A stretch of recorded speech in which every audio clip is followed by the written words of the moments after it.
Nze nalyoza na yinzo tuka ku nzu nendoza nti obani Bobby ne principal yinzo kuba naye akolera ani mwami Museveni. Kugamba nyizo soka nebuza mu people power abantu bali remember that force yali mu people power tunajja mu Nuupu. Wali aji Sebagala omujja ni Liberal Party. Ojukira Bwedi Wanika ne PDP. And others abaine bina ku opposition basumani basalirwa. Nebuza lwaki principal yagenda nasomole nasokole kibina kya Kibalamo wenale. Owa Nuupu Kibalama wa NRM okitegedde nekye ekyamusokoza ekibiina kya Kibalama batuuke n'okugenda byekwata amaki amatayi naye nga gambye waliwo karakita ng'okimanyi Osebagala kuva dde opposition. You get the logic? Asumani basawule tugeze ne jema waabwe titwali badde tulina okufunayo principal kwongera otugumya ffe abamu yali badde anoonya kibiina either eky'opposition kuva dda oba yali tandise ekintu ekikyenga kya opposition. Naye Nuupu osobola moderator asobola okukwira so kati ze kyengezaako okugamba ki tewaliwo mukisa gwa bwana Kyagulanyi kusobola kwewandiisa then yalize mu kye bayita ekisinde kuba Uganda juu yatwayonooneka mu Uganda tulina kye tuyita independent si bwe kiri someone can come independent bw'oba ojja independent leeta amaanyi kuba ffe amu twali tetuwagira Bobi Wine wa Nuupu owa people power so okay ayina ekintu kyaleese era abantu bangi bakyogera nnyo bwe batyo naye nga ate si kituufu kankuwa ekyokulabirako kyova olaba buli lwenjogera wano mbagamba nti Katonda yalyoka n'aleeta Kyagulanyi mu byobufuzi kubanga yalabirawo ddala nti ono aliba mununuzi waffe. Njagala olwaleero Rasta awulire ogamba Sebagala yali minister mu government ya Museveni that is one. Ogamba Bedi Wanika ow'ekibiina essaawa zino njagala okubemu akafaananyi singa National Unity Platform teyaliwo nga twagenda mu PPP nga Bedi Wanika nina mwenga Bedi ye president waakyo na Bedi aliwo kati ogamba agende mu DP etamalawo yadde na myaka 2 nekolerawo memorandum ne Museveni ogamba tugende mu FDC etaweza myaka nga yeyuzizaamu ng'amaze n'otulaga nti waliwo sente zayingira mu FDC za Museveni. Okiwulira ekintu ekyo kakati ebyo byonna njagala kutegeera nti the only option ekyokubiri ekyogamba nti omuntu ajenga independent wuliriza omuntu ogamba nti ajenga independent okujja nga independent kikubeera kizibu kankuwa ekyokulabirako gwe Kyagulanyi sentamu waggulu olwaleero ozenga president w'eggwanga otaddeko omupiira ojje wano ku kyalo waffe example ya esinga waliwo omuntu amuyita Faizo Galiwa Nkasanafu akyankalanye bamukubye akawulu ke NRM era akamyufu azenga mupiira kakati abantu bonna banakugoberera gwe Kyagulanyi kati wabulawo simba abantu kwe batambulira because tojja kakasa n'embeera yaliwo electoral commission gye yali etaddewo ku mbeera eyo oyinza otya okufuna ekibiina. So kanziremu bwenti bano boolese bonna tubalabye kati tulibalabye okubikolwa byabwe nti tubalabye kati naye n'abamu still mwe mubakyankalanyiza abantu okutukkirize tugaanye nga Bedi Bwanika Bedi Bwanika yali wammwe people power NUP with one love zino entalo zammwe n'empuuga kyekiringa ne Samuel Lubega Mukaaku yali wammwe surely yali decided to join you people naye entalo zammwe zino ye yali tanotandoza enjogera ya Abel Kaine ne Abel ojugire enjogera eyo kikyengeza kugamba Sebagala kituufu yaliko mu eri government ngo kati kankuwe ekyokulabeko tusobola okunenya no lirako tusobola okunenya Benjamin Katana lwaki ali mu Nuupu nga yaliko owa Museveni yali akolera government ya Museveni tagikolerangako nodda anti nedda kwizira anti wuliriza kwizira kyembuuza kiri bwekiti kwizira when you answer me I'm going to clarify you kyembuuza nti bw'aba yakolera government ng'ali mu Nuupu guba musango hold on sokoddemu kimu my honorable sokoddemu kimu Chimu nemba ngambe katize ndi mukulembeze bwabanga Benjamin Katana yali akolera government ya mwami Museveni ngali munno the government is not from Museveni and that it is for who era nekira yagambe ko na kino nina mukatono modota let me clarify there lekanyambe government si ya president Museveni yani Sebagala yali simba wakati yali Sebagala yali minister mani yali mu government minister yani government ya appointing Bobi Wine no leta NTV ku UBC N'oleeta Bobi Wine Kyagulanyi Ssentamu eyatuyimbira akalulu tekatwawula n'asasulwa. Ali mu mbeera erowooza mpa omukisa nti n'oleeta Bobi Wine Kyagulanyi Ssentamu eyatuyimbira oluyimba akalulu tekabaawula n'asasulwa. Pulezidenti Museveni ne General Sale naye yagaana okuyimba tubonga naawe. Tubonga naawe bya leero naye alina yayimba. Tugende tusooke n'ekyo nakyo tukyogereko. Yagaana okuyimba tubonga naawe naye najjayo omusango omukulu ne bamwa bilioni 9. Tuli ku tubonga naawe. Tubonga naawe asobola okuba teyalwetabaamu. Naye gwe basooka n'okukontakiti muganda wange. Ebya Mpuuga ajja Besigye kati akomye mu buzannyo bwo mugaggawaza abeera mu makomera ebyo byonna byonna bazannya buzannyi 226 enyali mwegina kuwangulira waggulu nnyo. Omuzannyo waabwe gaggawulira wakimuwaki mu musiba. Ate bwe buzannyi bw'ayagala. Ate bw'ayagala. Ate kakati kiki ekyakimutambuza agende Kenya n'emmundu. Emmundu yali lwaki yali ajja kukusa. Bano we bagamba Kyagulanyi afuna sinema political prisoners. Kakati mwabata. Ne bamacheta basigadde mubatte Kyagulanyi yavuwalira eddala. Kuba ne Besigye otugambye nti obuzannyo bumuteeka mu kkomera kola ki. Ye mwafunira bavuganya nga alina ssente. Ate lwaki? Ne waliwo ebintu statement zemutera okukola n'entya. Kati waliwo yakola statement nti emmotoka ya President Mwaluwa etayitamu masasi baagikuba ejjinja n'eyiika yonna. Eriwa? Eya President. Yavaako kuba abantu okugira. Kisinzira ejjinja linzi bali ali ya minzaani. Erikuba amadiveiko. Atajja hena alebwano tebaswala.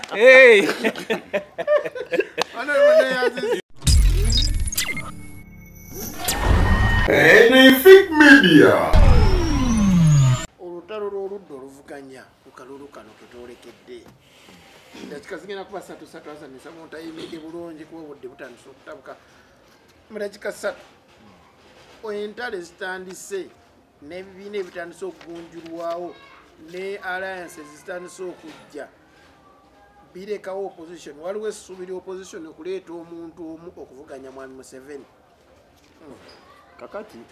kuba essuubi liri lyavuddewo nti tetujja kgenda mu kalulu. Kankubuulireko kino moderator kitegeere. Nze kino ekiriwo sikiraba nga lutalo. In fact nze njagala kwebaza Katonda eyaleeta Honorable Kyagulanyi mu byobufuzi by'eggwanga. Kubanga atuyambyeko okumanya abantu ddala abali mu nteekateeka erumirirwa oba engeri y'okwagala okukyusa eggwanga lino mu mirembe. Kubanga olwaliro ebibiina byonna ebigunjibwawo.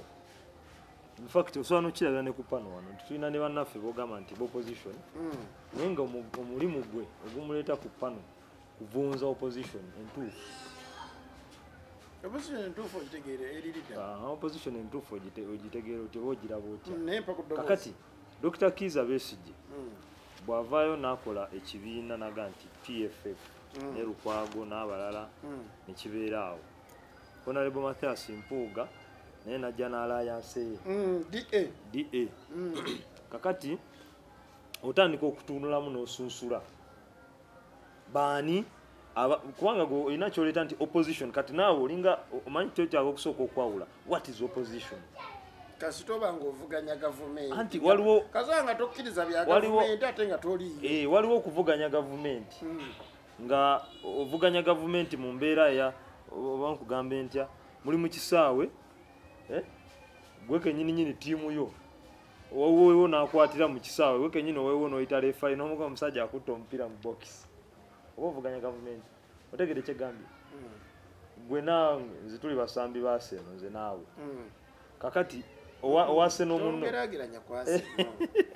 kale kangaye tuli bamaaniyo nze kanegeraageranye kati gwe owa maaniyo nange ndi wa maaniyo gwe Magwaya yenze Bruno Fernandes kakati nze Bruno Fernandes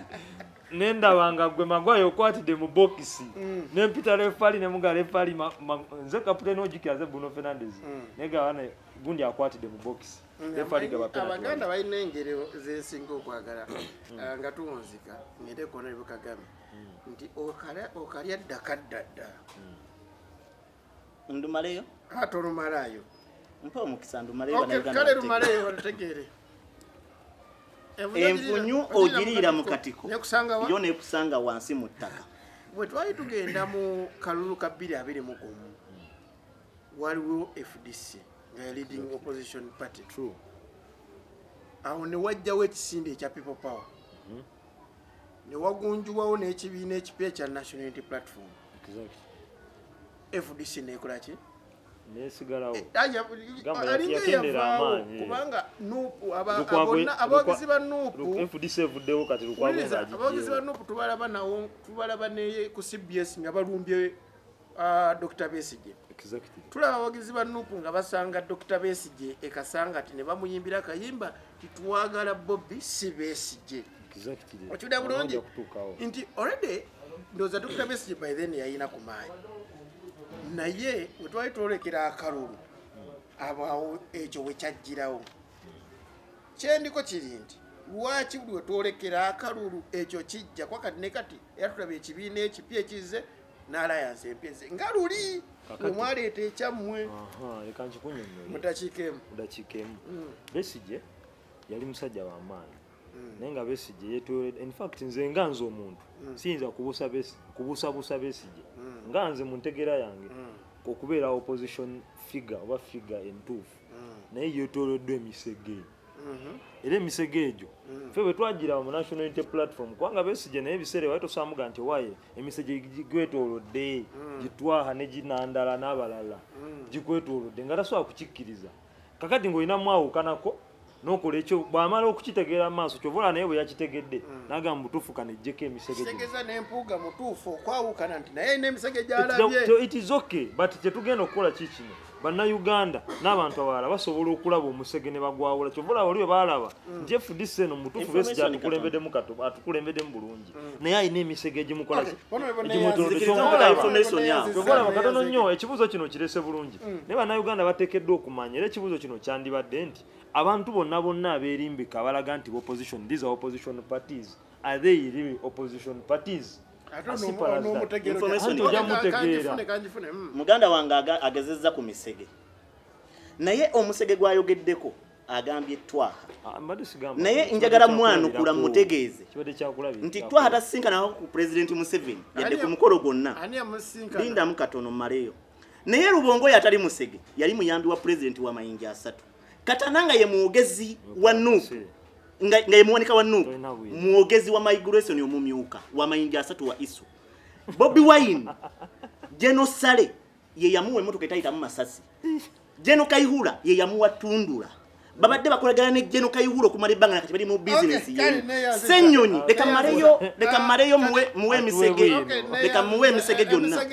omusege omukulu ye Chairman Nyanzi uko nagongo ulidde yali chairman achaina ne kadi ya NRA nakati agina neke nsembayo nako emisege diwe tuyinza okujawula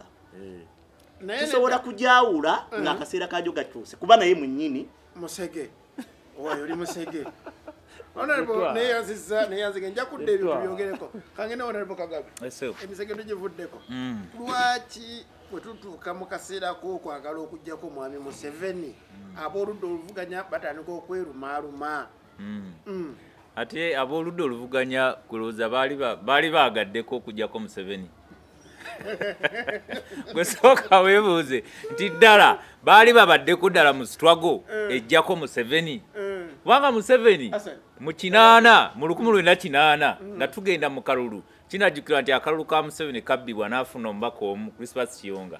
n'agamba naye yalangirira naganze ngenda mu kalulu kano naye bakakwatamu kuba yali amaze otegeera obubbi bwa Pawulo Muwanga n'abalala baaliwo era bwe baamubba obululu n'afuna akalulu kamu yayingirirawo ensiko Eruweero mu 81 n'alwana paka ani teyali munafu babba mubbe kubanga era Museveni bazinga bamubba naye ono yakamala okukola statement wagimanya nti ab'opposition banziga ate Katonda najja n'aleeta Sanya n'agamba ekyamazima twabba obululu bwani bwa Museveni n'abanuupu abalala kwega ye Museveni bamubbanye naye kuno 226 no si Sanya si yekka n'abanuupu oyinza n'okukwesa abantu bakwizera nga nabo babubba so Museveni bwe yagamba nti akalulu kano bwe mukabba nyingira ensiko yayingirirawo mu 8 ewaffe Eruweero n'atandika n'astrugglinga n'awangula mu 86 n'atandika okufuga eggwanga lino oba okukulembera kati myaka 38 si kyetafuga bufuzi akulembera bukulembezi asobodde okukulembera Uganda n'emyaka kati 38 kubanga agoba Paulo Biyo wa Cameroon yakufuga emyaka 42 kwegagendagenda mu likodi owa Equatorial Guinea Paulo Biya kubanga Gaddafi record egenda kumenyebwa emyaka 42 kakati yazuula bana ab'opposition tebaagala buyinza bana ab'opposition baagala boka stroba wa sente ngebyabo biwedde buli avuganya Museveni kaseba muwa sente ng'omulama kukola ki kaguvaawo olaba mpuuka be bamu ku basajja babadde boogera bwe baamala okumusiima bamuwa ebitaano olowooza yaddamu kubanga ali ku mulamwa kwegamba ekizibu kyabwe Museveni yakimanya bano bonna bakwizera baani kugambye twatwala bakansala ba Nuupu Egaluga ne bavayo n'obukadde 10 baakomawo nga bakyusa bwekiwulira kakali bano bakwizera naye anoonya era lumu ajja kunkuba akama ngambe wayo baakowuntwala agenda okukomawo ng'akoze eki ng'akyuse so fe Museveni mu byafaayo kino kyekisanja kye tusuubira tetugenda kuddamu kumwegayirira kukomawo okukulembera ggwanga kubanga Museveni ffe tumusaba yitayagalanga ko kulembera ggwanga Museveni ne mu 86 anti geno some ebyafaayo ne mu 86 anti wulira mu 86 bw'amala okuba emmundu n'awamba obuyinza yabuzza eri bajjeno mu 2006 mawulire gafuluma gaali ga New Vision nti Gaddafi agenda kubeerawo nga President Museveni atayalinga ati gambye abannayuganda be banoonya Museveni ne bamusaba kugambye ne mu 8 nga amaze owamba Uganda yasaba bakateegaya basale nabagamba ne tukubye mundu tumaze okuwamba zenzirayo mu magye ne bamugana nedda ssebo gwe ogenda obeera president wa Uganda kugamba tuzze tumukakako kubeera omukulembeze naye kino ekisanja ekisembayo kyekyokka kye twagala awangulire ku percentage ya waggulu kubanga Buganda ebadde tutawaanya Katonda atuyambye eresa abaana bannambi bennyini ne bakutula waliwo kwegamba bakutuddemu Obwakabaka bakutuddemu enzikiza zino obukatuliki bwa Namirembe Bobi Wine bwagenda Namirembe kati bagoba mugobe kuba yawagira ebisiyaga ekyo kimanyi bulungi atani atasolinye Namirembe nga yawagira ebisiyaga otulia kwegamba Buganda egenda kutwanguyira nnyo kati President Museveni aliokawo mule mu 2031 ngawangulidde waggulu nnyo so bino ebya mpuuga ajja Besigye kati akomye mu buzannyo bw'omugaggawaza abeera mu makomera ebyo byonna bazannya buzannyi 2026 enyali mwegenda kuwangulira waggulu nnyo ate bwe buzannyo bwayagala ate bwayagala ate kakati kiki ekyakimutambuza agende Kenya n'emmundu yali lwaki yali agiye kukusa bano we bagamba Kyagulanyi afuna sinema political prisoners kakati mwabata ne bamacheta basigadde mubatte Kyagulanyi yavuwalira eddala kuba ne Besigye otugambye nti obuzannyo bumuteeka mu kkomera kola ki ye mwafunira bavuganya nga alina sente ate lwaki ne waliwo ebintu statement zemutera okukola nentya kati waliwo yakola statement nti emmotoka ya president Mwaluwa etayitamu masasi bagikuba ejjinja neeyiika yonna eriwa eya president yavaako kuba abantu kisinzira ejjinja linzi bali ali ya minzaani erikuwa amadiveiko atajahenalebwano tewaswala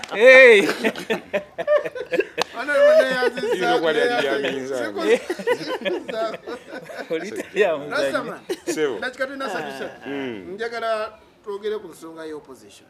buli kaseera kasita kajja okulonda tabu mwetaala era nga njakiddamu nkugambe nti 2026 Museveni yagenda kulayira 2026 agenda layira bano zino zonnyini entale eziriwo okweyuzaayuza kisinga obukulu Museveni agenda layirayo boba MP bagenda mukulwanagana bagenda kugabana house ono afuneyo ababaka n'oli afuna ababaka tibe kisinga obukulu buli muntu ali ku opposition kasita abanga ayina ekifo watudde abasinga beegumizaawo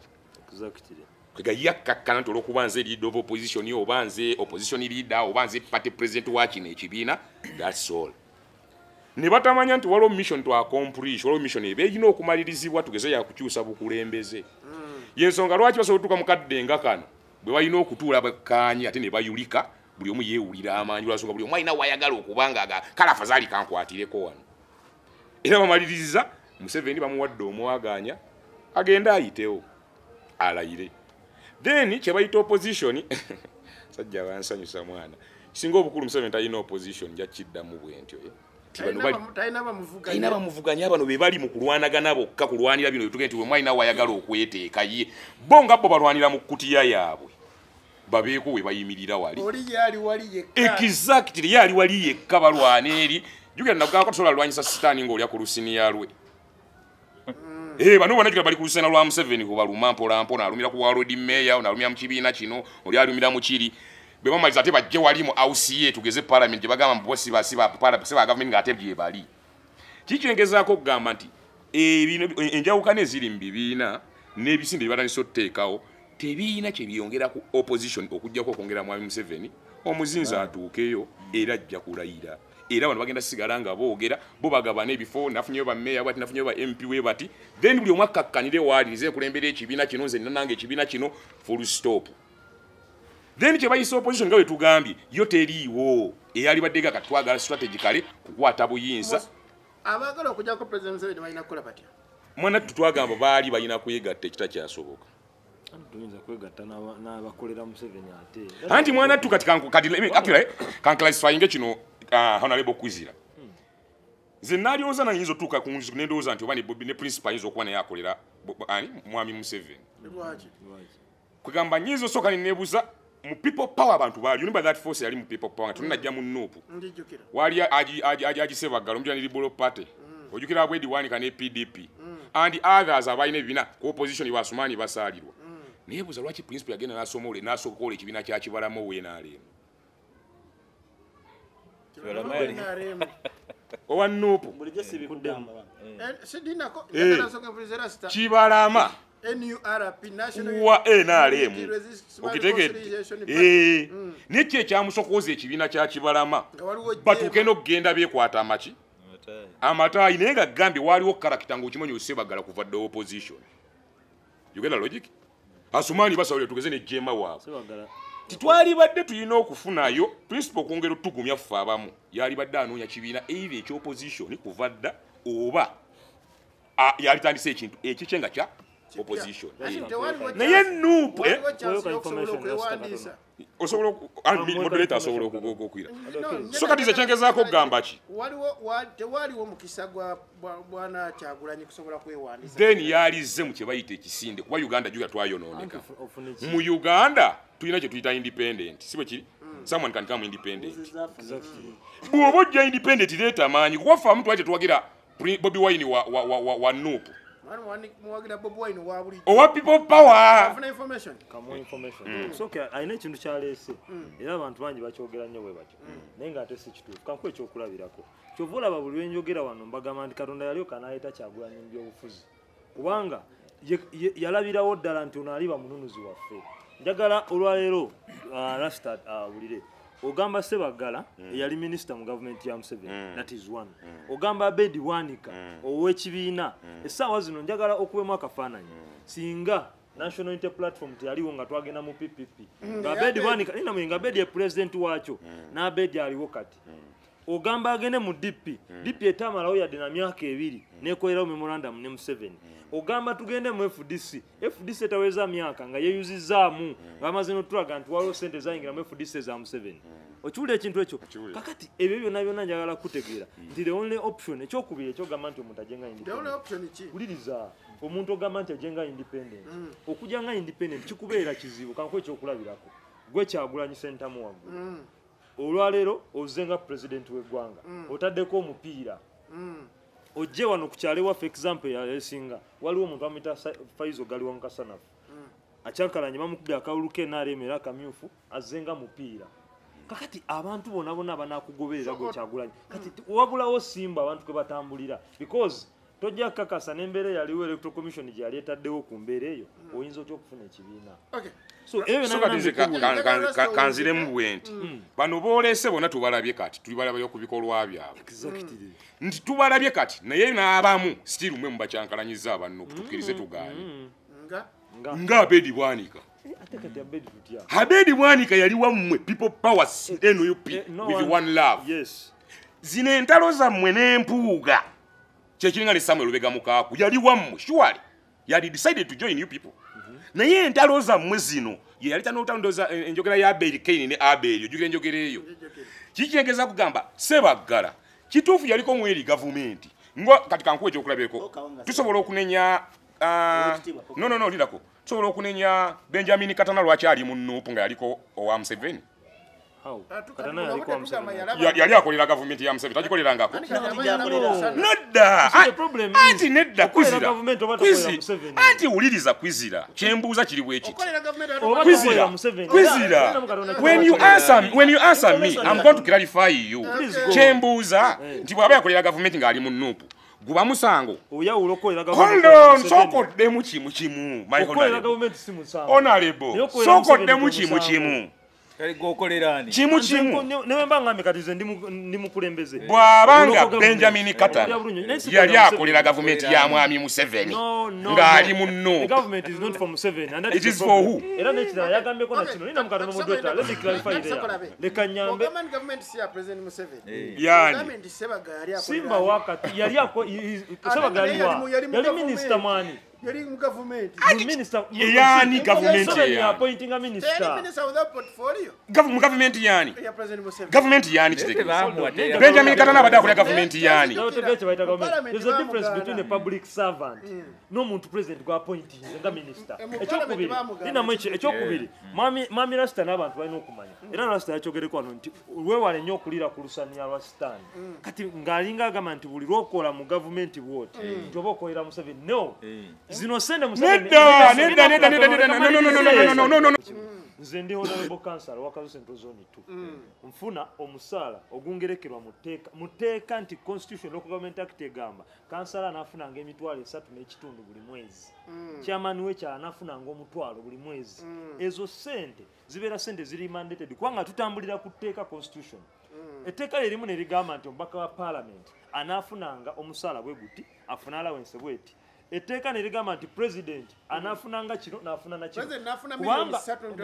naye ye president y'omu ne bamuwa obumbi 12 okudonatinga linda mu hold on ojja kumbuza kakati njagala kubuza ekibuuzo rasta kye mugamba nti nze okufuna emitwalo gyange 3 n'ekitundu togezangako n'okukirowooza n'okirowooza nti Museveni yazimpadde zino sente zimpebwa mandate abantu abanonda n'ensanga wetteeka eriri stipulated erimpa sente ezo linamu maliriza linamu katono mami mpuga bwe tukeera ku makya ne tumuvunaana ng'ekibiina ne tumugamba ssebo bakuwadde miliyoni 5 ezitali ku musala gw'olina funa ezitalina tteeka zirambikiddwa mwolina zifunira zezo sente ze bayita ez'ekibi ky'enguzi zenjagala rasta ategeere n'abalala kakati kyenjagala omutegeeza nti when a member of parliament is getting money salary it is not on mass of Museveni, it is prerogative of the law. Kati kansoke ndete kino bwekitifi waliwo mu babaka yavaayo n'agamba bw'ati tisenga Kyagulanyi talayira yali mbaka wa Nuupu sigenda kukolera mu gavumenti ya Museveni kuba saagala sente za Museveni yali omubaka Shamim Malende lwaki ye statement yagikola bw'ati akolera mu gavumenti yani kati agikoleramu what is the government a government is a comprising of 3 arms. Omuli baba akolera mu legislature. Museveni omuliriza abantu Museveni balinako obuyinza. Singa kyali kisoboka Museveni yandibadde abaka parliament batayagala bagoba. But the problem is Museveni alina obuyinza kuba minister be yeerondera. Simple. Era wandi badoga manti omubaka wa gundi bamuwadde obubaka wa parliament bamuwadde wa minister kiwandiga uwunzi ka musegeni za 3 zichenjagala ngambi wona lebon byonna bwayogera oba it is a mandate of the constitution era yakolebwa mwami Museveni 90 with his own interests 95 the constitution is era yeyo constitution gye batera okulwanyisa ne bagijjawo kye bagadde ate kati enkyali bajuliza constitution ifuate ne bajuliza mandate of the constitution ate kati leero mbi enkyantuufu oba otegedde nti nze kyenjagala honorable ategeere nti bw'aba mwami Museveni ye president asooka akkirize nti ye nannyini gavumenti ye nannyini executive ye nannyini gavumenti ba yakulira gavumenti anti ye nannyini executive ye nannyini gavumenti era yensonga lwaki ne bano bennyini batuuka ne house ne bagikola ki ne bagiyomberamu waliko mushimoni mona abasomere bajjawo sijja kukkiriza rasta kyagamba kwanza Museveni yakulembera nze kyemmanyi kiri bwe kamalize ne kano bwe kati nange nyinza okuba kale nze nasomera mu kyalo tugeze naye nze mmanyi gavumenti erina amasiga erina amasiga aga mulimu executive legislature ne judiciary naye ng'ekyewuunyisa essiga erikulembera eggwanga ly'essiga lyekize terisobola kukola nga tewali masiga maki who is the head of the country Retired general. Who is the president. Ruled, a country ruled by the made of the three what? Arms, si bwe kiri. Buli ayingira mu parliament. Ne wagamba simanyi tukulirwa speaker, simanyi fe tuliba judicial tukulirwa Ssaabalamuzi, and telling is not a government. Tali mu government. Sagala government yenze ndaba baba bewunzisi. Babira part of the government. Kya government eyo. Kitufu kyoyogera amasiga bulenga tegakola government si Museveni. Mpozikanga sinatesa kintu kyo. Nakunsonga tumalirize. Bannayuganda balina okumanya nti ke kaseera okukozesa obwongo Katonda bwe yabawo. Toyinza kubanga olina ababaka ba parliament mu Kampala district ne mu Wakiso district ne mu Mukono district ne mu Masaka district nga Mwami Museveni agezze atufuna n'obudde obutuulako mu kkubo n'akola TikTok nga bakansala okuva ku LC3 bakibiina kyo bameya aba division babo bakansala ba municipality babo bameya babo bachairman wa district babo ni bakansala n'olangira 1 million March notafuna ya dobaka parliament ajja kisawe Entebbe mucha ne bakukwata ne bakutwala ewo muchala onaga mwana wange mune misizo genda ku beach n'olima bana Uganda tuli ku struggle kale swimming pool kati botunulire eggwanga lino n'abantu abatulimba nti opposition njagala nkutegeeze neyo 1 million March wagitegeera njagala nkutegeeze 1 million March ng'olinya ennyonyi n'olinya Rwanda Air ng'omu ku balinamu emigobo ye President Museveni bojja okujjako honorable twa ng'agikulira mu Rwanda ye Kagame eyali akulira obwambega mu Uganda honorable twa lwaki ebibiina ebyenjawulo bigunjibwawo nga tugenda kulonda ebibiina lwaki bigunjibwawo ekibiina ky'ebyobufuzi si kika si tribe njoyina kubeera ekibiina ky'ebyobufuzi kirina emiryango ebiri okufuluma n'okuyingira naye ekimu ku bireetedde embeera eno okubanga abantu bava mu kibiina ky'ebyobufuzi nga beeyogera n'ebikikinike bwe bwannaatagambwako n'obwannakyemalira n'okwerowoozaako ffekka ng'omuntu atonzeewo obwakabaka ye n'alowooza nti ali waggulu wa Ssaabasajja Kabaka n'alowooza nti abantu bonna bakulembera yabasinga otegeera n'alowooza nti opposition etandikira ku ye era ekoma ku ye n'alowooza nti omuntu oyo yeyekka yalina olowoozebwako n'okukola ebyannaggana wakati mu butonde bw'abantu buli muntu alina amaanyi ge n'obunafu naye ekitugatta awamu kwe kukolera awamu tutambule woolina obunafu ntekewo amaanyi naye bwe weerowoozaako ggwe wekka n'oyagala osibireyo abantu balina okukola buli ekisoboka bawaguze bafune nabo we basobola okuyita kati ekizibu kye tusinza okufuna be bantu banupu okulowoozesa bannayuganda nti bebe opposition lwaki nupu namwe mbalowoozese mpa omukisa mmaleyo ekyanti be bantu banupu okulowoozesa abantu nti bebe opposition naye nga nupu tinaweza yadde emyaka 5 mu Uganda naye amaanyi si y'amaanyi bw'oba oyagala okumanya nti si y'amaanyi ku kati ya gasi kyekyaliwo bw'obanga osanzeewo abantu mu opposition gwe boolowooza nti si balungi naye nga bakuleredde opposition emyaka tugeze 3 oŋŋamba otya nti gwe otegeera nnyo okusinga abantu abalaaninza opposition emyaka emirala 20 oŋŋamba otya nti osobola okukuba abantu abadde ku opposition emyaka 20 n'oleeta katana kiki we yava okwawukana ne President Museveni ajja abeere ku opposition n'oleeta Rubongoya kakana katono maleyo n'oleeta Rubongoya abadde omuyambi wa president nga yamwewereredde mpa omukisa maleyo Rubongoya President Museveni kiki yamukola ekisobola okulaga nti kyekyabaawo n'oleeta Ajati Aisha Kabanda sorry Ajati Aisha Kabanda sebo bwedde oyogera nsirise n'oleeta Ajati Aisha Kabanda RDC ekitegeeza nti ye president waba RDC kyekyabawula ne President Museveni oyo no ye mumyuka wa Secretary General ye mumyuka w'omuyambi wa President Museveni n'oleeta Joel Senyonyi Bisekezi abantu bonna gwe bamanyi yavaawa weerabidde nga n'erinnya bakola endagaano beeyongereko amannya yavaawa n'oleeta Bobi Wine n'oleeta NTV ku UBC